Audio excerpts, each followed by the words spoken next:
Pharaohs. These pharaohs were 4th dynasty pharaohs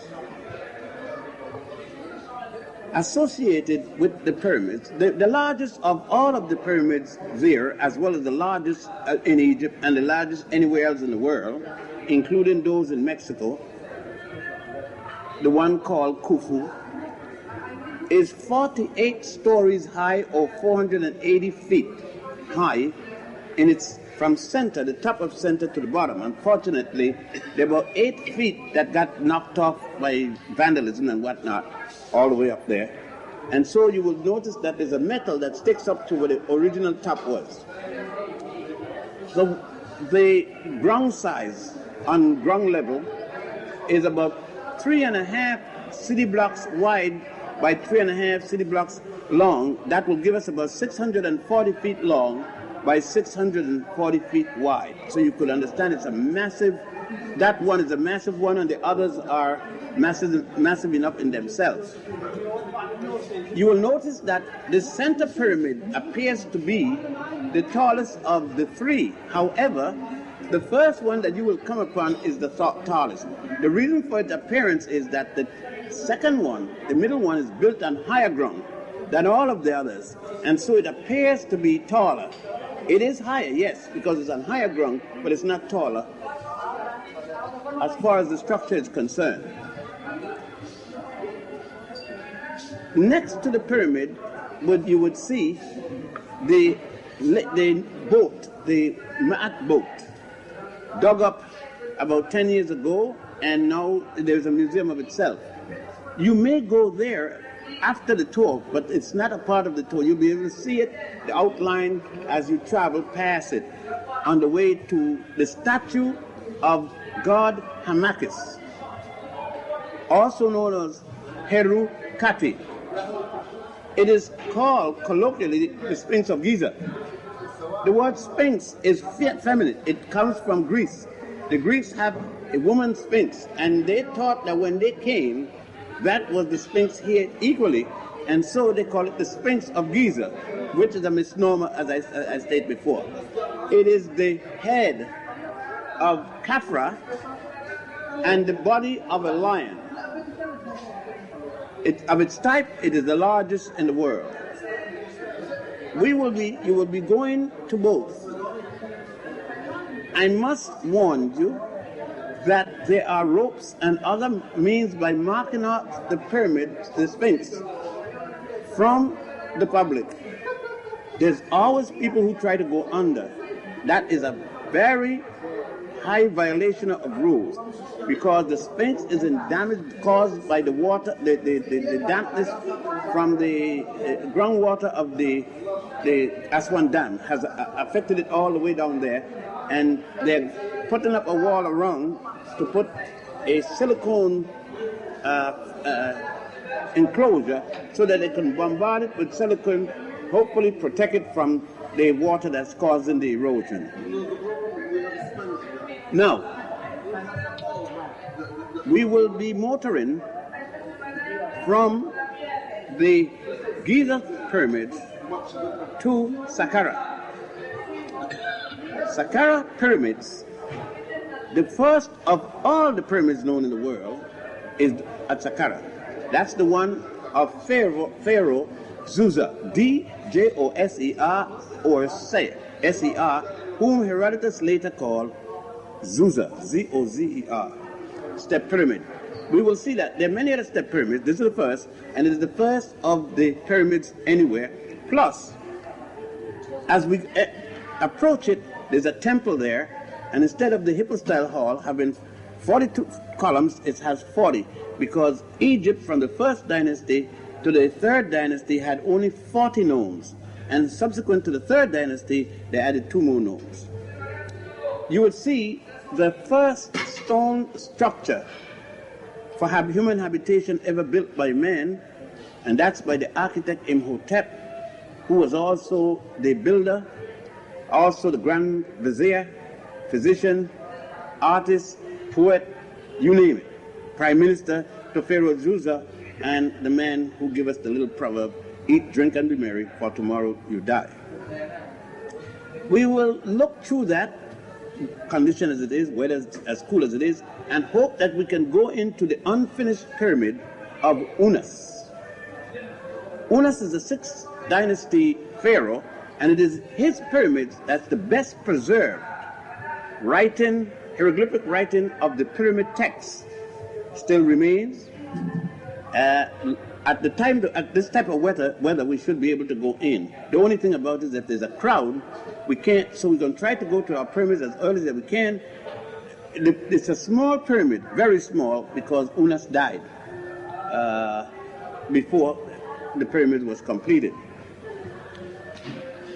For those of you who want to go into pyramids, and only the ones primarily that Onus that they allow you in, you can't go into the one of the step pyramid, because the step pyramid number 1 has no chamber, so far as we know, up above the ground, and the one chamber that it has is 92 feet below earth level. And the engineering was so fantastic as early as that there are tunnels from pyramids to pyramids and other things like that, mastabas, 92 feet below the ground. Of course, no one is going to allow you to go there. They're really anthropologists and archaeologists and other Egyptologists go there, and it have to be ultra special occasion when they're doing some sort of research for people to go down in that area. But you could stay from the top, and you can't see in the pyramid, but you could see in the shaft that in the mastaba of Mariraka. We generally go into 1 or 2 or both, depending on the situation of the mastabas. One of Tip-Tahotep and the other of Mariraka. Now, you do have the chance to go into one pyramid. That is the largest of the pyramids, and that's the one at Giza, Khufu. I must need warn you, however, if you have any respiratory problem, any problem with your heart, diabetes, any illness caused by your joints or ligaments or so forth, it is suggested, you have to be your own judge, that you do not go into the pyramid and go up to the top of the inside. We suggest that if you want to see it, as you go up, there are a number of steps on the outside and then you go in, that you can go one landing up, it's no more than about 10 feet up, and look just for your own satisfaction, and then come right back. If you push yourself, you may cause yourself damage. If the temperature in Cairo is 90 degrees, you can add another 30 degrees inside the pyramids. So that if it's 100 degrees, it's going to be to 135. Anywhere from 120 to 125, depending on the people in the pyramid.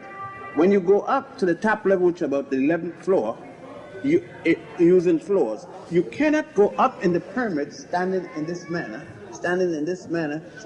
You go up the pyramid on made steps. You have one rail, there's one person going up and one person coming down, and it's made by the tourist center to assist you to carry. So you walk up in this manner. When you come down, because you can't bend, if you can't bend coming up, you can't bend coming. So you come down in this manner. And there's a tendency to have the total tension in your knees, the ligaments there. So I suggest very carefully, if you have any problem at all of the kind I mentioned, that you refrain from going up into the pyramids. That is as much as I will say. And then we go into Memphis. The original name of that city was Mem, M-E, to which the Greeks add P-H-I-S, metropolis, Memphis. It was the first capital of dynastic Egypt. Not the first capital of Egypt, but the first capital of dynastic Egypt. You must make that distinction. People think that Egypt started with the dynasty. No way. The reunification of Egypt started what is called the dynastic period. That is when the pharaoh of the north by the name of Scorpion was defeated by the pharaoh of the south by the name of Mena. Mena is also called Nama. M-E-N-A, Mena, or Nama, N-A-R-M-E-R. Herodotus, the Greek who came way later, called him Menes, M-E-N-E-S. The pharaoh of the north was Scorpion, just the little thing you see there, Scorpion, scorpion, sting like a scorpion. Mena defeated Scorpion, reunited the two halves of Egypt, and thus that reunification is called the beginning of the dynastic period, from the first dynasty to the 31st dynasty. The 31st dynasty was the dynasty in which the Romans occupy. That's the era of the pharaohs, of the Caesars, coming into Egypt, starting with Cleopatra the 7th, the daughter of Ptolemy the 13th. You just saw Cleopatra's, an outline of Cleopatra.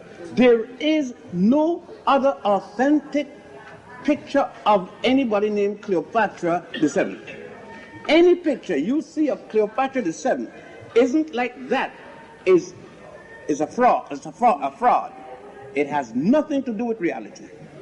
Okay, I hope that's the only thing left by the ancient Egyptians about a woman named Cleopatra the 7th, is that outline you saw there at Dendera and those inside. Anything else is a fraud. It's a lie. The person who show you is just as much a jackass as the person who's saying it.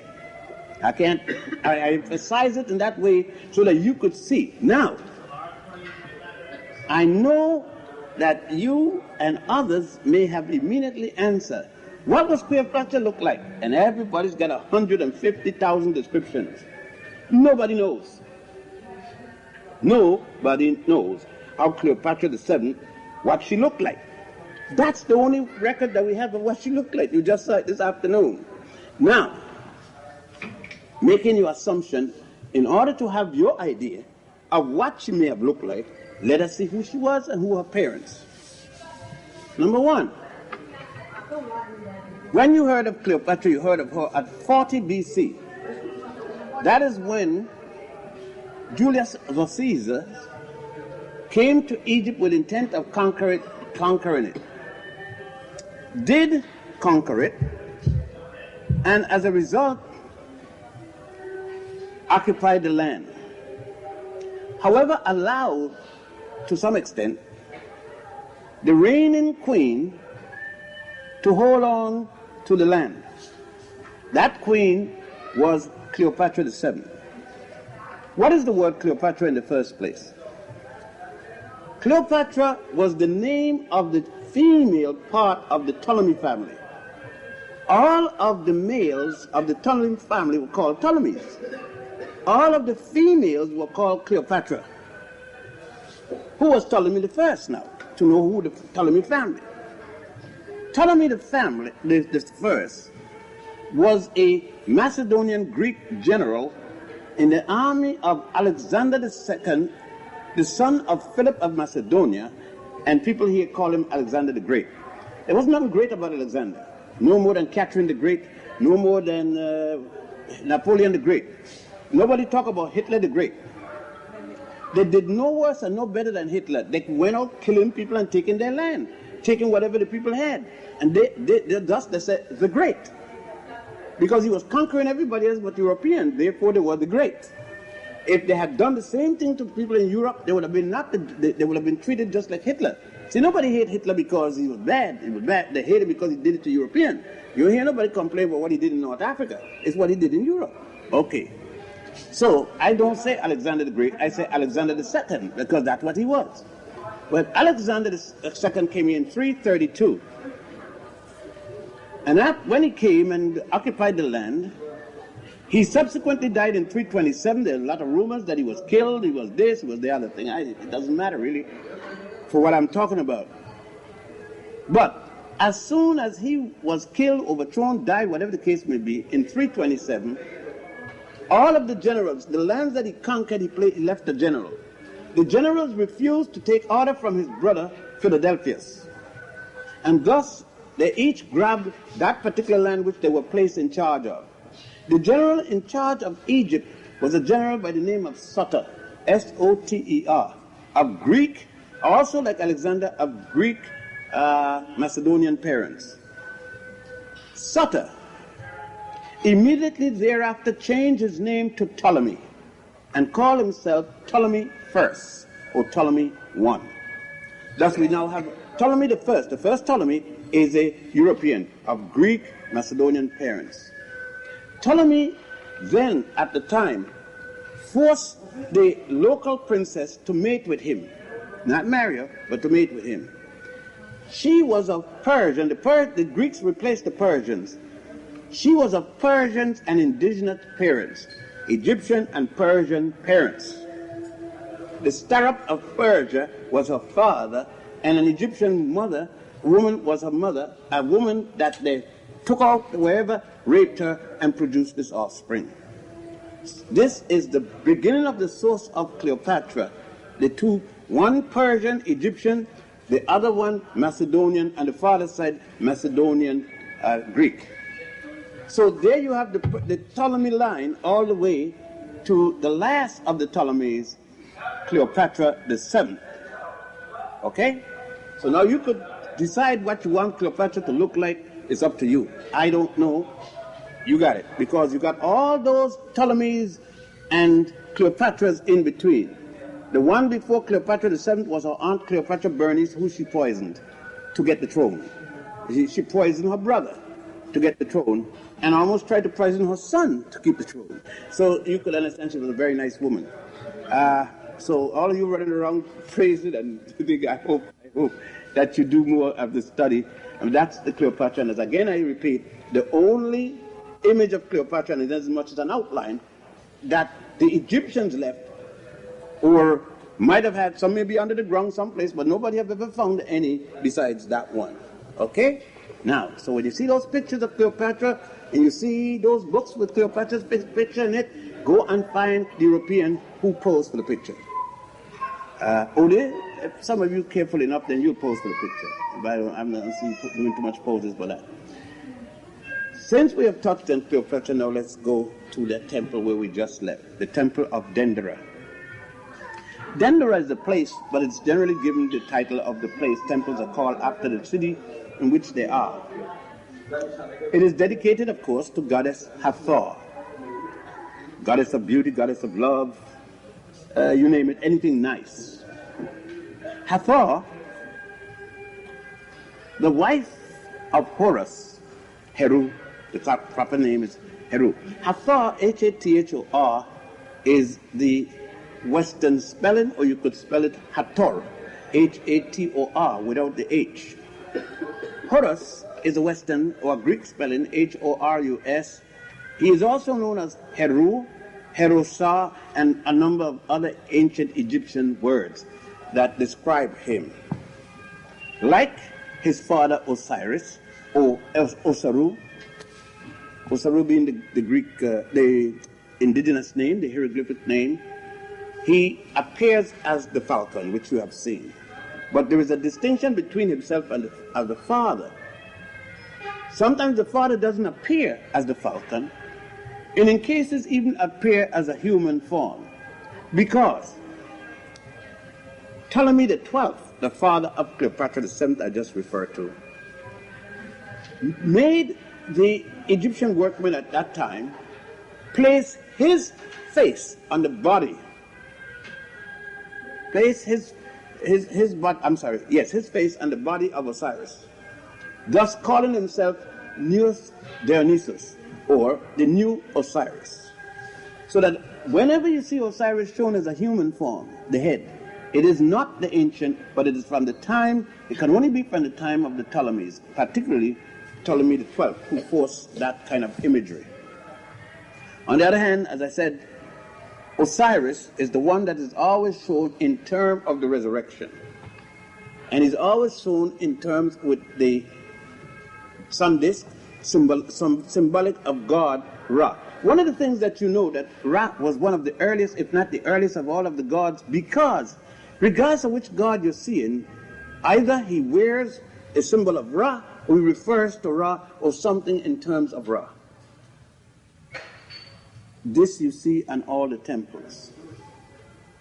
In this particular temple, one of the most sacred of the temples, and you would notice that it is a temple like most, all that you have been, not most, all of them that you have been to thus far, built on older temples that preceded them. Some of these temples were destroyed by one or more earthquakes. It seemed as if Egypt was subject to earthquakes. About in June, I was here. There was an earthquake centered in Aswan, and I happened to be in this same building the morning about 4 o'clock. You remember? And it's the first time I was in an earthquake that didn't tremble.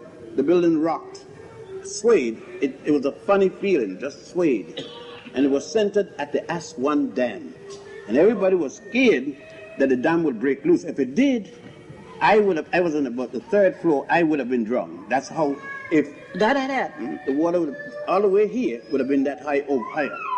So there was tremendous fear for at least the aftershock. The aftershock did not come, and so the earthen dam held. But Egypt is accustomed, and many of the monuments have been destroyed because of that reason. In that temple you saw, and if we had time to really give it, I don't know if Muhammad had carried you down, at the side of the Holy of Holies, there is a little underground vault there where they stored the wealth. Did you go down in this one? No, we didn't. Okay, all right. It's so small, and it took so much time with that many people. But there were some beautiful paintings and things in down there you could have seen. But all right. Next, this temple is so unique. It's the only temple in all of Egypt where the cartouches are unfinished with respect to who built what and at what time. Thus it is. Although we relate the temple to the period of the Ptolemies and the Romans, started with the Ptolemies, completed during the time of the Romans, no one can say for sure that if it even started with the Ptolemies or so forth. The reason that it's given to Cleopatra, the fact that on the outside there is the cartouche relating to Cleopatra, but again, just like the temple that we came from in Abydos, we noticed that the majority of the writings there relates to Ramesses II. But in fact, the temple was started by his father, Seti I or Seti I. The same thing is here, because the vast majority, not the vast, all of them inside of that temple are without writing inside as to who.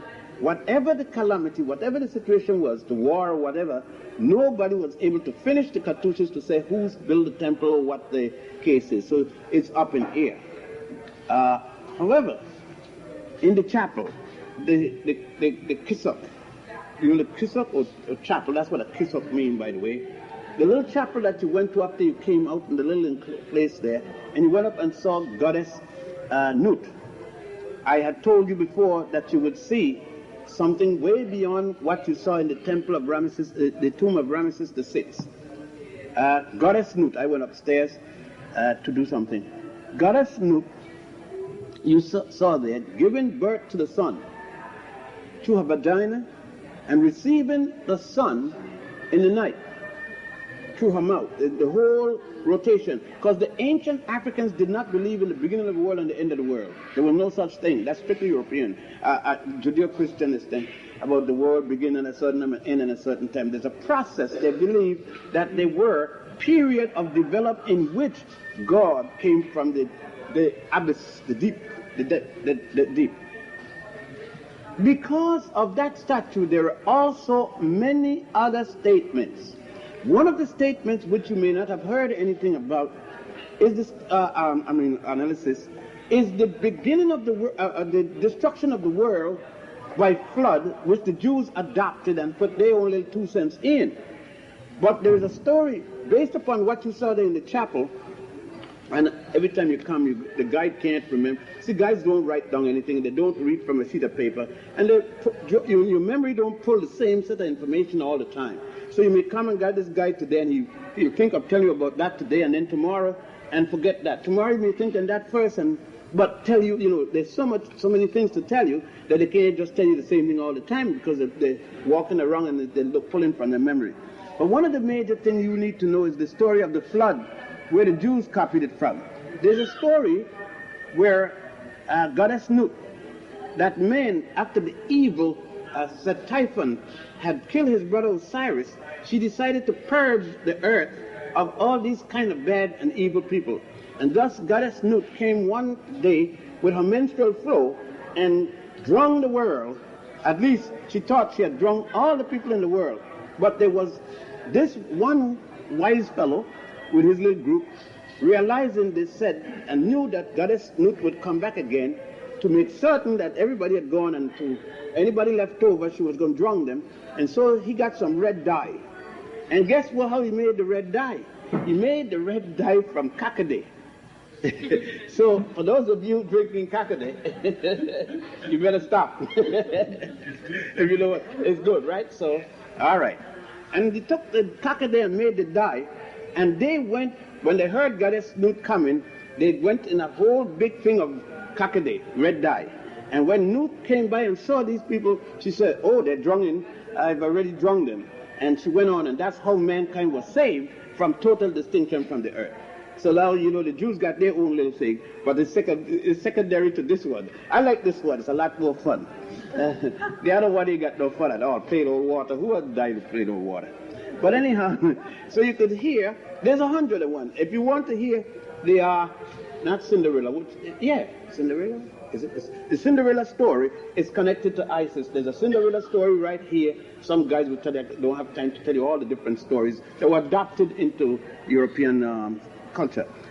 But you see Goddess Nut there. Unfortunately, we could not go down in some of the tombs, and so thus we didn't get a chance to see God Shu, S-H-U, the God of the earth.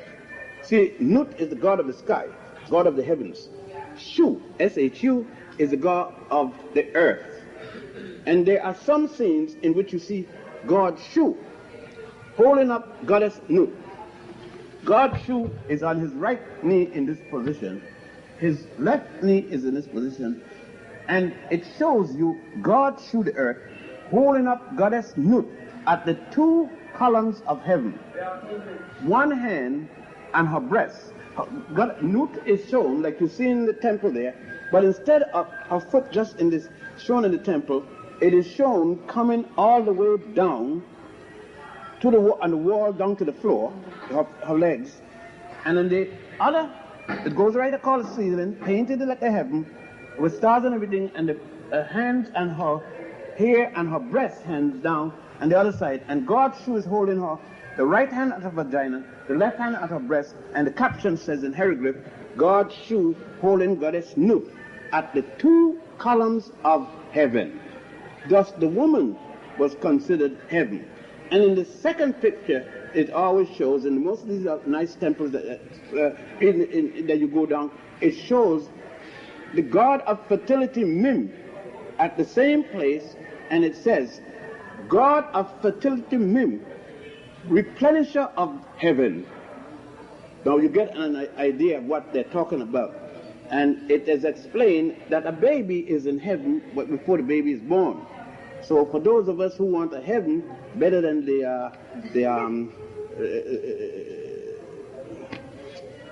placenta and the ovaries, etc., that's because you don't want to believe that humans worth anything. I follow these fellows here from ancient times. They sound better, they're more rational, and that's the only heaven I ever found. But anyhow, when you look at that temple, it's showing that. I do not know for most of you who were walking around, you saw at the, first of all, let me say that the original zodiac wasn't wrong. The one in Paris they have itself, they tell you the original is in Paris. It's a joke.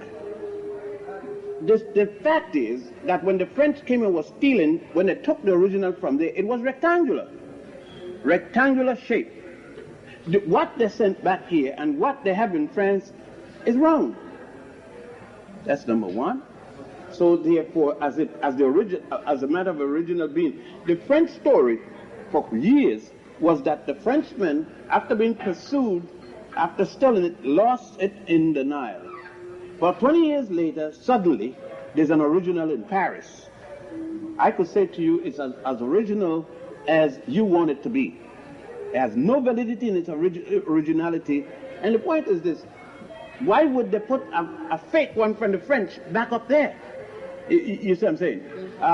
But it is but the French and the Greeks and others knew they had a good thing going by projecting this myth Because there are some of us right here gone. Some of us won't come out the house until we read our horoscope. The French made all kind of money on the pattern, and the Greeks. Some of us wouldn't go down the store. We won't marry somebody. We wouldn't even kiss somebody who ain't born with the right month. If your moon ain't in the star and Jupiter ain't going down to seas, June or someplace. Pure junk. And most of us live by it. So the French got a thing going, and the Greeks. It has nothing to do with reality, the zodiac.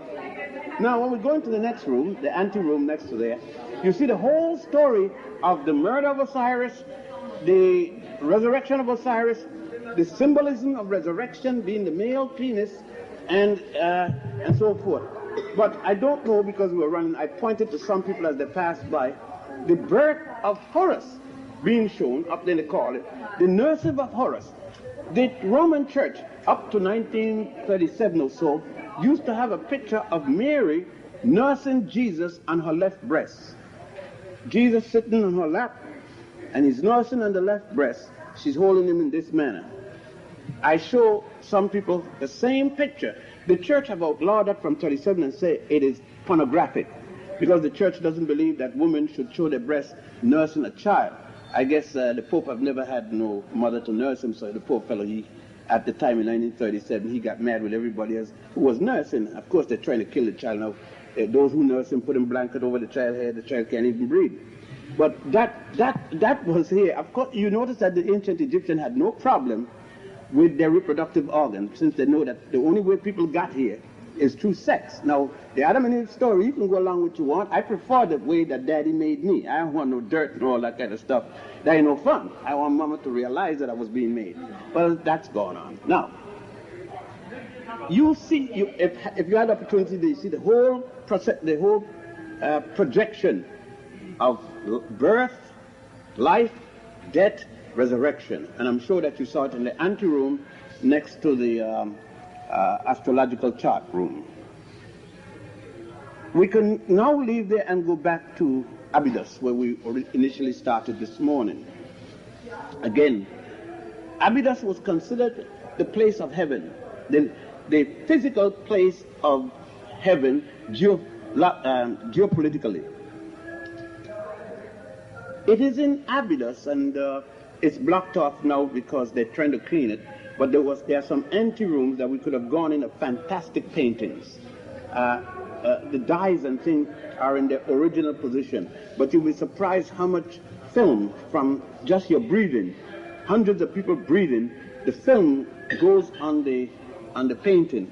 And so often they have to clean it and take very, very, very special chemical to get that the film, the grease. Even though you tell people don't touch, somebody's going to touch. And to get it off. And each time they have to do that, of course, even if it's a milli-inch or fraction of an inch, some of that paint comes off. And so they've got to do that with process, and they've blocked off those areas so we couldn't go in there for the whole of this year. The same as they have shut down the tomb of Setai and a few others for the same process. Okay. Nevertheless, Abydos is the only temple in which you would find 5 Holy of Holies, but it's only the one in the center, like all Holy of Holies. The one directly in the center, as you enter the door and travel from the west to the east, is the one that is the chief priest stood in, and no one else is supposed to have gone in there but the chief priest, except on once a year when the king pays a visit, if he does, that he is also allowed to come in and then leave during the day. But in Abydos, the story of Isis and Osiris, or Aset, her name, and Asar, Aset, A-S-S-E-T, or S-A-S-E-T, or Asar, A-S-A-R, or Asaru, A-S-A-R-O-U, or A-S-A-R-U. All of those are the hieroglyphic name. The words come from 2 forms of hieroglyphic. One is called hieratic writing, H-I-E-R-A-T-I-C, and the other is called demotic writing, D-E-M-O-T-I-C. And there are a number of other types of hieroglyphic writings, but those are the 2 which the ancient Egyptians used. There are more than others. There are a number of writings that have been found, but no one up to now have been able to decode them to know what they were saying. All right. At this temple, you not only saw Osiris and Isis and Nephthys and the other gods in attendance, that temple of Setaiwan having been dedicated to God Osiris. And of course you saw the tunnel, the type of tunnel that was called Osiris's travel. Osiris traveled from the nether world to the existing world was said to be there. It is there that Osiris, his Ka and his Ba met in what is called Buris, or Busiris. B-U-R-I-S, Buris, or B-U-R-S-I-S, Busiris. It is the place that where man and his outer man met. What do you mean by that? At that point, it was there that man would come. I think Brother Basanova speaks of this, and it is here the Hindus adopted this thing about the projection of oneself from the outer self. They got it from here because it's in here they said that a man, when born, had to come to get his outer self. Don't care, let's say you were born in America, you were born in Trinidad, you were born in Japan, you had to come here. That infinitesimal part of time of the birth from your mother, let's say the passing of your sperm from your father to the integration with the ovum with your mother, that at that infinitesimal second you came here. You came from your mother spiritually, whatever it is you want to explain it. But men, the ancient Egyptians said all people had to come here to receive that outer self with the physical self. That's the theory. And it is there in that tunnel it's supposed to have all taken place in their theosophy. And therefore, in the Christian theology, you find it established, I am the I am. Before I am was I am. That's where it comes from, and the Jews adopted it in the Torah. Jesus is supposed to have done it in the Christian theology, where when asked if they say that you are God, are you the God of so and so and so on? And Jesus says, what you say I am. For I am the I am. This was the answer, which was a negative answer. It didn't say yes I am or no I am. And again, it comes from this training here. Abydos, not only that, if you heard me and you were there when I was going up the step, I asked you to count the amount of steps that you went up in the first, as you enter the gate. And there are 42 of them. And everyone counted with me, found 42. This temple was designed strictly on the basis of the Osirian drama. In the book of the coming forth by day and by night, that is the correct name. So E.A. Wallace Budge, in translating the papyri, plural, of papyrus, of Hunefer, the papyrus of papyri of Annie, the high priest Annie, in what is called the Book of the Dead, as he translated it, giving it his English translation and interpretation, which should have been the book of the coming forth by day and by night. He calls it the Book of the Dead. You can buy a paperback copy as cheap as $3.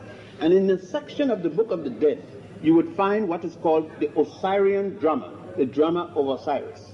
And in that, they speak of the 42 towns, the 42 gnomes, the 42 gods, the 42 this, that, and the other thing, the numerology of the Book of the Dead. And it is in that you find the negative confession. Hail Annie, I have not. And that's the reason it's called negative confession. No, not because itself something is wrong with it, it's negative. You say, well, he's acting negatively. That's not the meaning. That's being obscene out of behavior. It's called negative because it's answering a command. Instead of it saying, in the term of a commandment, you shall not, thou shalt not, you must not, it is saying, I have not, meaning that if these negative confession, the responses go back to at least 4100 BC. If the responses is at least 4100 BC, obviously the command have to be at least 4100 BC or before. Now, if the responses are 4100 BC, then we automatically know that the Ten Commandments, supposedly given to Moses, an Egyptian, because they said in the Torah, that the Hebrew Bible, the Old Testament, that Moses was born in the city of Goshen. Goshen is about 20 miles north of Cairo. It says, and that Moses, when he's living to 85, his altercation with Ramesses II, or another pharaoh, his 40 years in the desert, the wilderness, will bring us to about 1196 BC, when God's supposed to have given him the Ten Commandments at Mount Horeb in the Sinai desert, Sinai Peninsula rather. If Moses received the Ten Commandments in 1196 BC, and the Osirian drama response is already 4100 BC, let us round the figure off for the sake of mathematics. 1196, let's call it 2000, okay? 2000 from 4100 leaves us with 2100. So it means at least 2100 years before Moses received the Ten Commandments from God Jehovah in Egypt, in Africa, at a place called Mount Sinai, there were already 42 commandments, and in those 10 commandments, you find that those 10 commandments are already included in the 42 negative confessions. Thus, you see that the Jews only plagiarized and then lied and said that Moses got the 10 commandments. Oh, Moses, if in fact he lived, Moses was equally a liar then, because Moses had to know. If the Jews said that Moses was a priest in the mystery system in Egypt, that's the statement in the Torah, then Moses would have gone right down the street here. If he had to have gone down the street where you just were yesterday, at the Grand Lodge of Luxor, which is called the Luxor Temple, where all priests had to be ordinated. He had to have spent 7 years, going in there at the age of 7, and then spend 40 years, come out at age 47, and become a priest, and act as a priest, and live as a priest, if in fact the Torah is telling the truth. How could Moses have escaped? How could Moses not know that he didn't get any something special from Jehovah when the priest had to recite the 42 negative confessions 3 times per day, upon waking, upon the noon bath, and upon getting ready for sleep? Okay? Let me repeat that. The priests, each and every priest, had to repeat upon waking the entire 47 commandments, 42 confessions, repeat them, I have not, making sure that he has kept himself pure during that day. And to start the new day, reminding him that he prayed. And at midday, so that he don't forget his obligation, he had to recite all 42 of them. Now, are we saying that Moses had a lapse of memory when he went to Mount Sinai, and then somebody gave him 10 laws, and he didn't know that he recognized that these 10 he already got? But let's continue on. You see, what has happened, obviously, and I don't think you could deny it, both Judaism, Christianity, Islam. You say, well, now how would the Hindus get it? Well, you remember that we are speaking about Thutmose and others conquering all the way to the Ganges. The Ganges itself being named after that Ethiopian general that led the forces, General Ganges. Okay, the proof of the fact, and look for them when you get there, the Dravidians are the relics, the remains, the African remains of that period of time are today called Dravidians in India. They are Indians who you may see of varying physical appearance of Africans. In other words, some may have a thick lip, some may have kinky hair, some may have broad nose, and so forth, depending on to what extent the amalgamation went on between the remnant of the soldiers who were left there during that time when the Africans went all the way, the Africans of the Nile went all the way, conquering to the Ganges River. They were also known, they called at one time the Elamites, E-L-A-M-I-T-E-S. So when you run into those terms, you know who you're talking about. Abydos, not only for us who are in the field of Egyptology, like the king chart at Saqqara, give us reaffirmation of the pharaohs and queens of Egypt. Abydos, of course, Seti having his own position about who he considered to be Egyptian and not, eliminated didn't put into cartouches, although he put the right amount of cartouches, one for each king or queen. He did not put into the cartouches the names of the Hyksos, the name of Hatshepsut. The Hyksos because they were foreigners and they considered them ignoble people, less than honorable, worthless, all kind of people. Hatshepsut because he positioned her for being not of good character because she acted as both a man and a woman, and at the time wore men clothing, and he considered that to be terrible, and many other reasons. Some Egyptologists, in their analysis and in their hypothesis, said that one of the reasons he also didn't bring it there because she introduced Planned Parenthood into the culture. You know, it was Hatshepsut is known as the earliest woman in record to have had her physician and pharmacologist to provide her with a method to stop pregnancy. If you want to read that, it's in the Ebers Papyrus, and the Ebers Papyrus is in the London Museum. I have shown a copy of it in many of my books. And the American Medical Association pamphlets of 1961, September, you could get the whole article on that. The earliest known method of Planned Parenthood, I don't say birth control is a different thing. Planned Parenthood is when a woman or a man or family decided to plan their children. Birth control is when an imposition is placed upon you against your will, and somebody says you're going to have no children or you're going to have children, and you have nothing to do about it. And Hatshepsut did that, and as I said, the papyrus, the Ebers Papyrus, it requires the following. The shrub of acacia, placed in honey, when left alone for a period of time, it will break down into what is called lactic acid. That lactic acid was then made as a suppository with some gum base, where the woman could insert it into the vagina. The sperm from the man is trapped by the heat of the body, melts it, it traps the sperm. Do you know that that is the original base for autogenal jelly?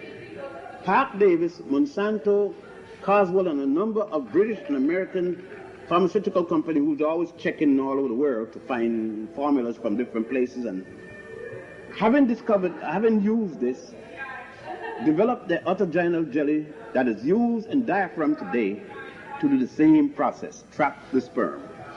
And it's only in 1961 that they decided to publish the source. I was fired from Columbia Teachers College for introducing that in a classroom at the wrong time when my chairman of the department was there to listen, you know, to come around and check your teaching skills.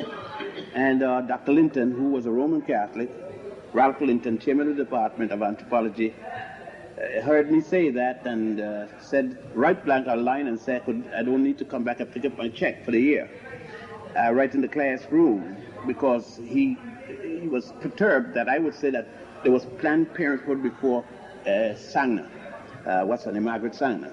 But when the American Medical Association came over in 1961, I didn't want the job I was working on. I sent him a copy of it and asked him if he had any comment. And he sent back a copy. He sent back a letter and said, wrong or right, I'm the chair of the department. But that was all right with me. Now, this temple, then Abydos equally, was the center of it was the most holy of holies of temples in antiquity. The one here at Karnak was the major one. And of course, the educational system was right down the street, the Grand Lodge, where this here was the center of an educational system later called Mysteries system. What was mysterious about it? Nothing. Nothing whatsoever was mysterious about the mystery system.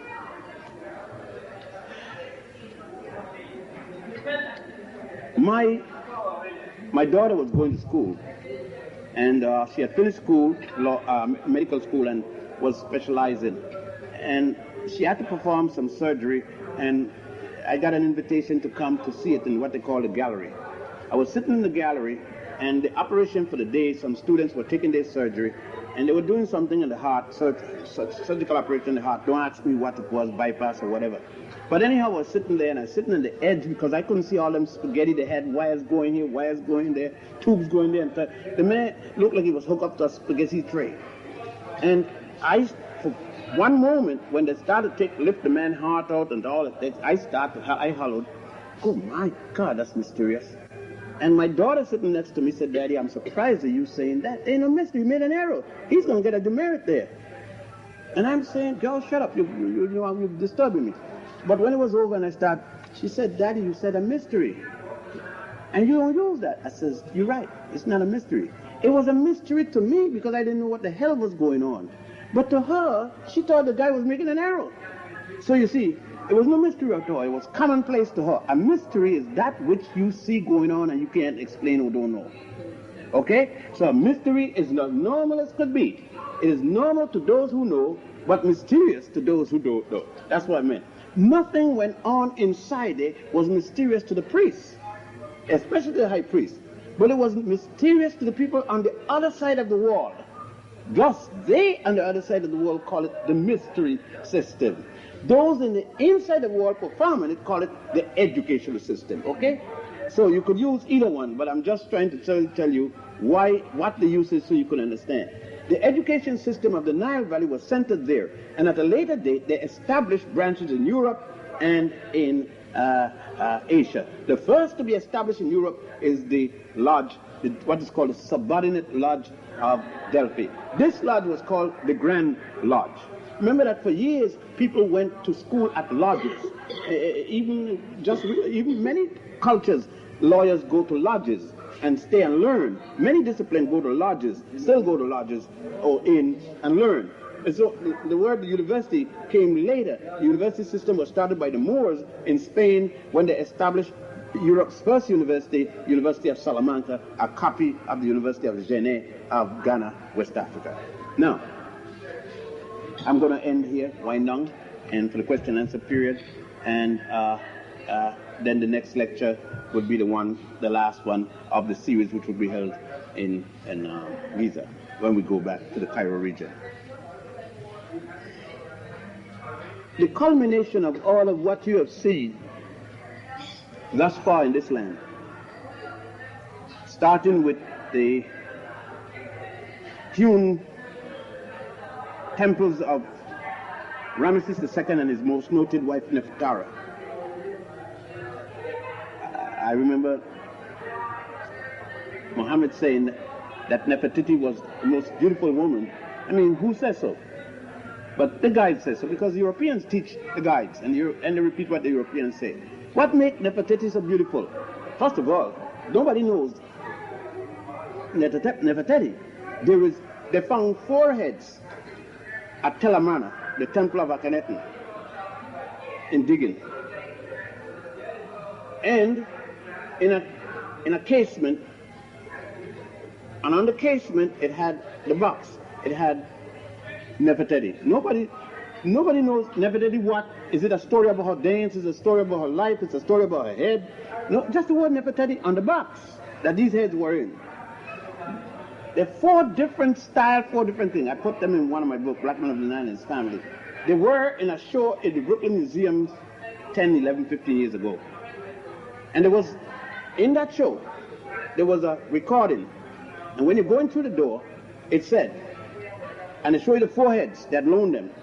These 4 heads supposed to be that of Nefertiti. Obviously different. We feel it has to be that one, and they point you to the one that most people wear around their neck, which is the one that looks most European than all the 4. And thus they say the prettiest woman in the world. Some people say Cleopatra was the prettiest woman in the world. Some people say, so and so. It depends. There's no such thing as the prettiest woman in the world. That's a matter of aesthetics. And therefore, what I may consider the most beautiful world, you may consider the biggest bunk of nothing that you have ever seen. It's aesthetics. It's up to you. One man's beauty is another man's ugliness. So, keep going. He's laughing up a breeze. I don't know why. Brother Dix is laughing and watching in a certain direction. But nevertheless, what you have seen unless you have been here before, must be tantalizing, to say the least. To start out with a colossus, as these two temples must have been dramatic enough to see the unfinished obelisk should be startling in its engineering perspectives, and to hear how it was transported in the inundation period where canals, boats brought all the way down here. If you took 4.5, 5 hours to get from there with the intermediate stops, say 3 hours if you didn't stop, then figure they had to bring on barges that all those obelisks you saw there, they're all, the one in New York, the ones in London, the one in Paris, the umpteen in Rome, all came here by virtue, they're all around this area, nowhere else, by virtue of Africans like yourself, cutting them out of those walls there because it's the only way the quarries, the marble quarries are, brought here, shaped here, and then had to be dug in, the artwork, then righted. At a period of time, 4,000 or 5,000 years ago, as much as that, at the inundation period. The whole nation was at work at that period because there was no farming, the land was in flood. Then to leave there and go to Komombo, the high gold mountain, see the concepts of the Nile meter, the development of concepts of hope and throwing thing of wealth to bring love, to bring fertility, to do this and that, concepts. The calendar and its usage, months, years, telling time by the moon, 365 and a quarter day corrected each 7th year.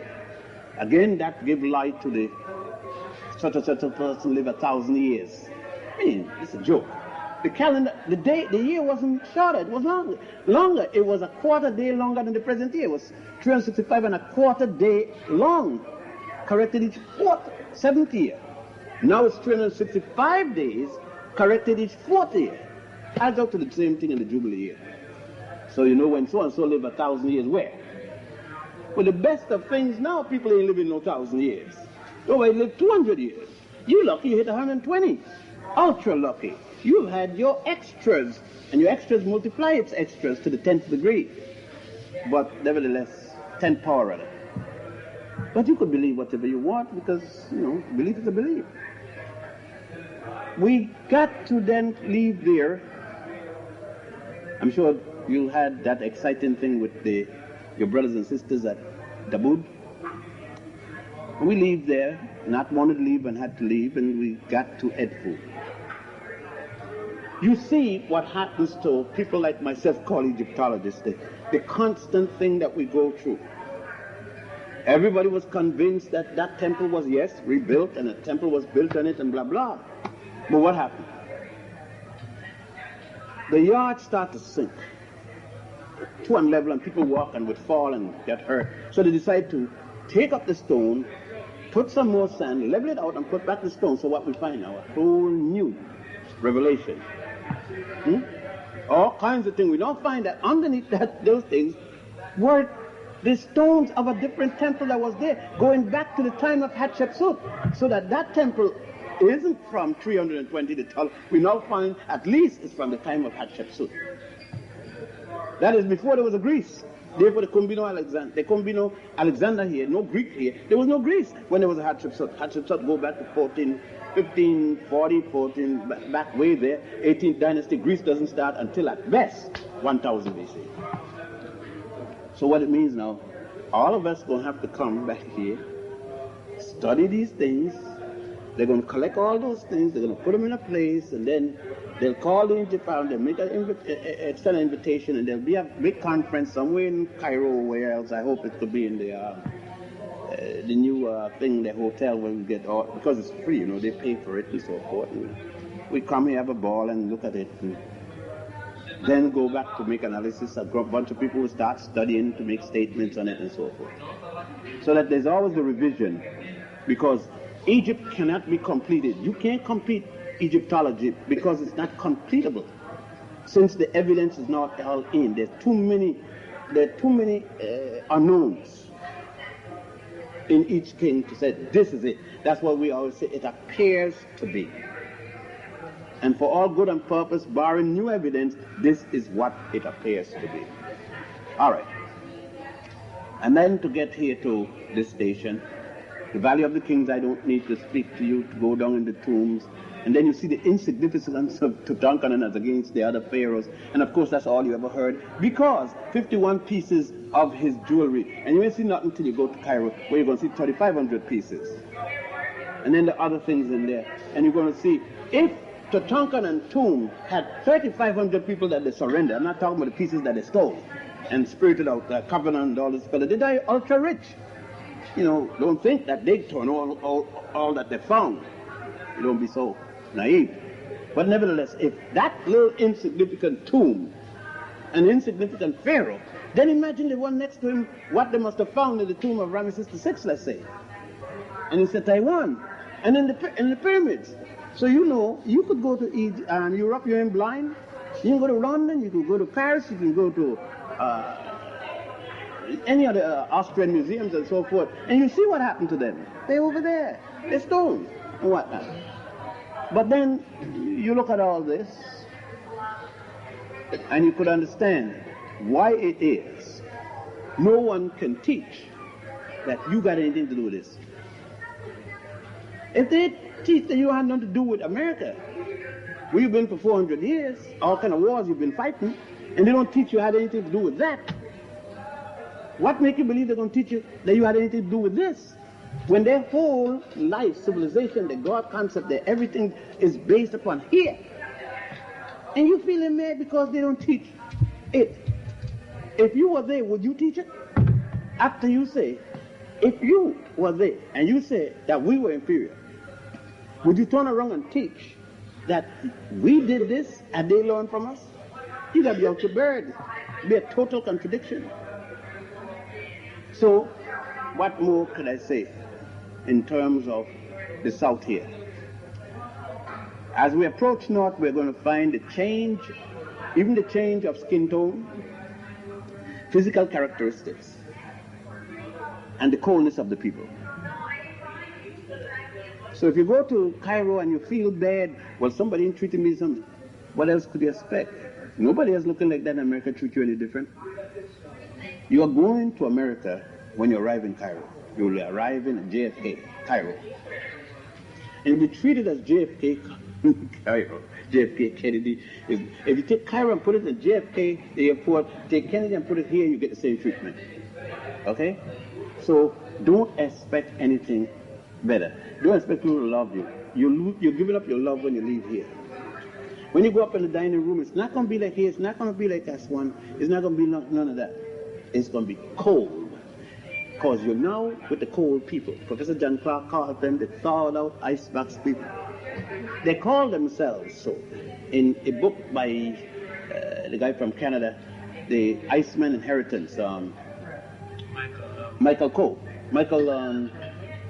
Bradley, thank you. Michael Bradley. The Iceman Inheritance. If you never had, get a copy. Then you would stop being angry and just deal with yourself.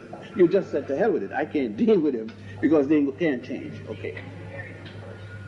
So, I have no more information until probably later when I hear from Cairo or Mr. Hagagi with respect to changing our flight from 2:45 in the afternoon tomorrow to hopefully in the morning. I'm trying my best. I'm going to see a little later. I'm possibly going to see the manager of the airport here. He sent a little notice that I hadn't seen him since I come in, and I'll go see if I can pull a little string. Maybe question and answers, if any, and try to do best I can. Yes, Brother Dix. Yes, Dr. Ben, I picked up on when Hannah said, what he said, Nefertari. He said, don't mix her up with the beautiful one, Nefertari. I started to challenge him But I said, no, I don't want to mentor, so I let it go. But I wanted to say to him, why did he say that Nefertiti was the beautiful one when he immediately said after that that Nefertari was Ramesses II's most favorite wife? He said he had some 66 odd wives, or 70 I think he stated. I've always heard 66. The wives change depending on their guide. But he said she was the most favorite one. Well, if she was the most favorite wife of his, then at least she must have been one of his beautiful wives. Well, not necessarily. She might have been his most intelligent wife. It might have been. See, these things about most beautiful, most intelligent, these are conjectures. They have nothing to do with reality because there is no way in the writing that the ancients said she was the most beautiful. This is their conjecture. Right. You see what I'm saying? A lot of these things that guides and professors write, conjectural. It has nothing to do with what they've read in the hieroglyph. That's their own interjection, their own little bias and whatnot. And you got to be that's a thing that we have to be very careful with in dealing with these old. And that's why I say I don't conjecture. I don't hypothesize on what it could or should. I just said, this is what I find. You can find it at that source and don't add nothing to it. It's like the nonsense about the Queen of Punt having elephantitis. Pure nonsense. Where have they found that? They see the woman look like that and they decided, since she doesn't look like a European, then she had some disease and they call it elephantitis. Simple as it is. If you look like Twiggy, then she'll be all right. There's no such thing as that. What I really wanted to say, Dr. Ben, is I've often heard you say that years ago it was just you against the rest of the world. And that sort of stuck in my mind. And now I don't think it's just quite you and the rest of the world. At least there are some of us have opened our eyes. Thanks to you. And I'm certainly grateful to you for all I've learned from you. How you help me. But I want to say that I think that if what we learn, if we don't put it to some use, then we have just spent $2,600 to come here for nothing on a vacation. So I mean, we have to try and put it to some use when we go back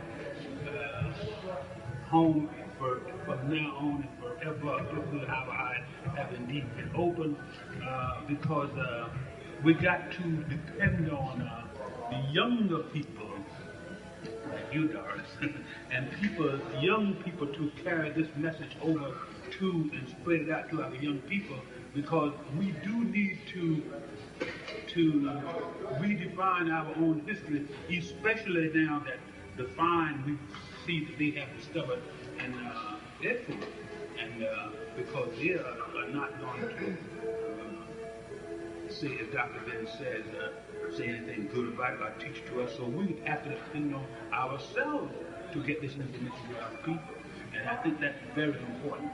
My question to you is this: does the Holy of Holies always run east? No, there have been some exceptions. Okay, There's some exceptions, very few exceptions, in which the Holy of Holies run north and south instead of east and west. I just want to know, and I think you know why. Well, let me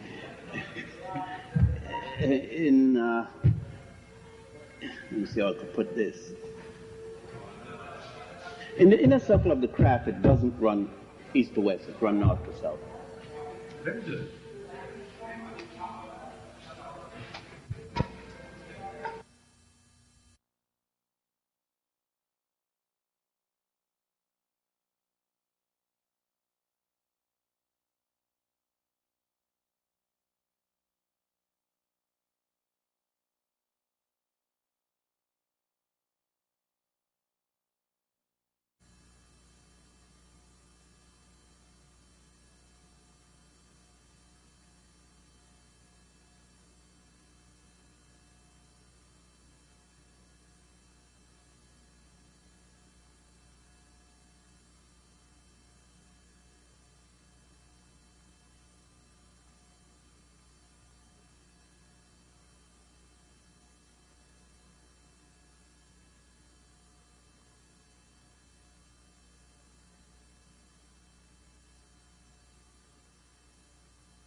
Yes. We're invited to visit my shop. I know, we're just going Okay. for a ride today. Okay. We're gonna walk back. We'll walk back. We're just riding.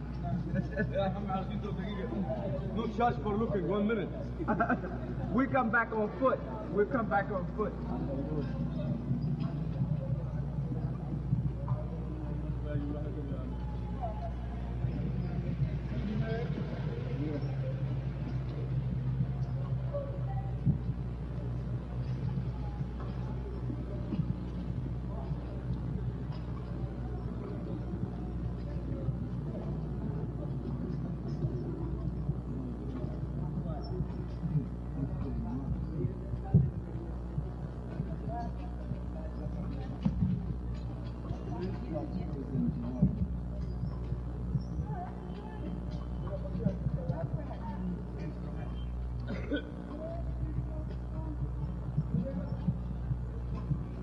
How are you? Fine, fine. How you doing yourself? California. Yeah, keep going. Keep going. No, we just riding. We'll be back to the shop. We're gonna come back on foot. Right now I'm just making pictures.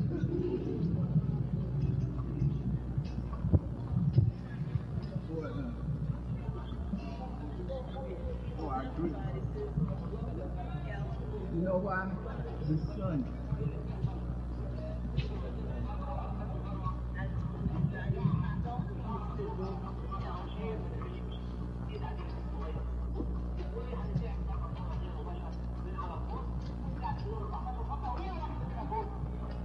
Okay.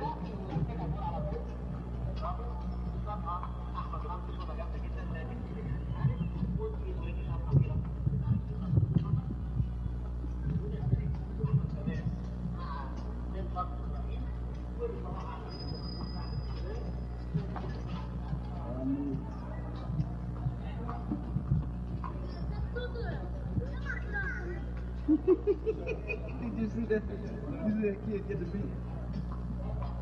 I mean, pop she walking. Getting to it. How you doing? Keep going. No stopping. lunch? How you doing? Have a lunch. No, no, no. When I come back. 5 minutes? No, no, no, no. Just Keep look, going. only 5 minutes. There's no charge for lunch here. No, I'm trying to do some filming, see, and I'm coming. Menacing. I'm gonna walk Egyptian back. fabric with Egyptian dresses. It's very pretty style here. When I come back, Just see. Sure? yeah, I'm coming back on foot. Right now, I'm trying to do some filming. I'm trying to film the market before the sun go down. عايز حضرتك مشمس See, بس رجعوا ثاني مليجي. but I'll be back. Bye.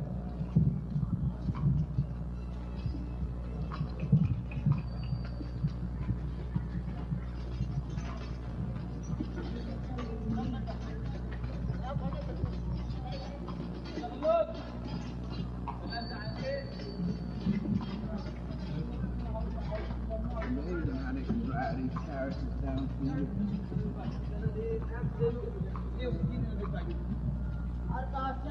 Woo, my God. I mean, it's tight. And they come down.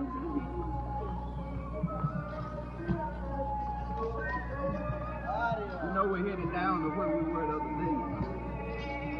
Remember when we bought the stuff? Yep. Yeah, keep going. Don't stop.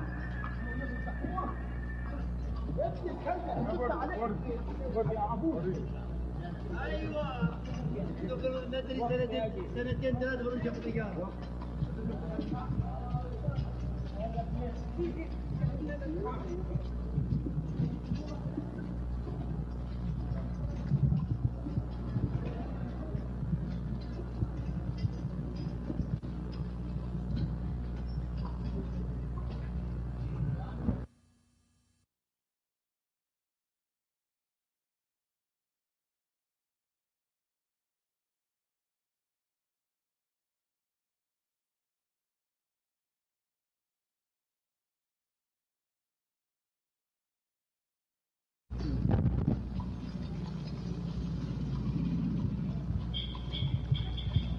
روح الخلا الخلا Straight ahead. على طول Yeah, straight up.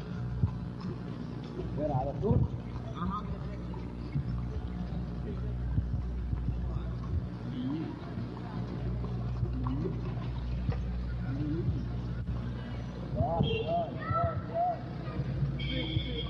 My son spoke good English.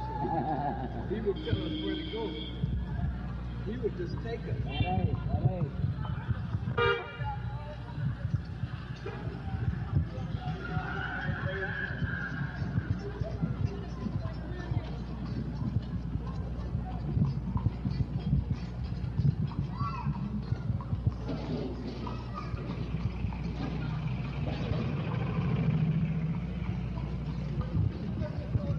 أوديكم الخلا الخلا محمد يبقى 5 باوند No. 3 pounds. I ain't got 5. ومحمد غلبوني على طول